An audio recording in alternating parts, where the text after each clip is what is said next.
The God of the 11th hour scripture, Matthew 21-16. It was hiring day, the day when laborers gathered in the marketplace hoping someone would give them a chance to work. Among the crowd stood Eliab, a man with tired eyes and rough hands.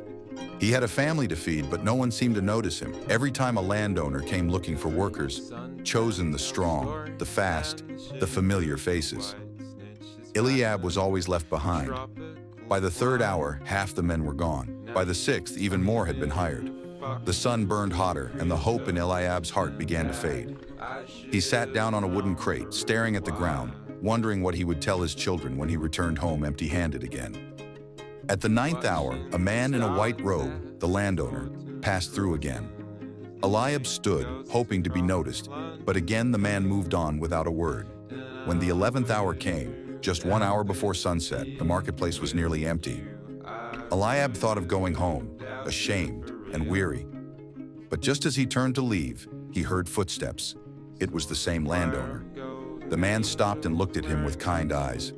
"Why have you been standing here all day doing nothing?" Eliab's voice trembled. "Because no one has hired me, sir." The landowner smiled. "Then go into my vineyard." "There's still work to be done," Eliab's heart leapt. It was late, almost too late. He ran to the vineyard and worked with all his strength for that one precious hour. As the sun dipped below the horizon, the workers were called to receive their wages. To everyone's surprise, the landowner began with the men who had only worked 1 hour. He placed a full day's wage in Eliab's hand.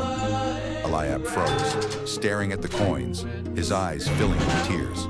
Around him, others whispered and complained. "Those men worked only 1 hour, and you've paid them the same as us who worked all day in the scorching heat." The landowner turned to them and said, "Friend, I haven't wronged you. Didn't you agree to this wage? Take what is yours and go." Eliab's heart overflowed, not because of the money, but because of mercy. He whispered to himself, "When I thought it was over, when I thought I was too late, God showed up." Moral of the story: God's timing is never too late.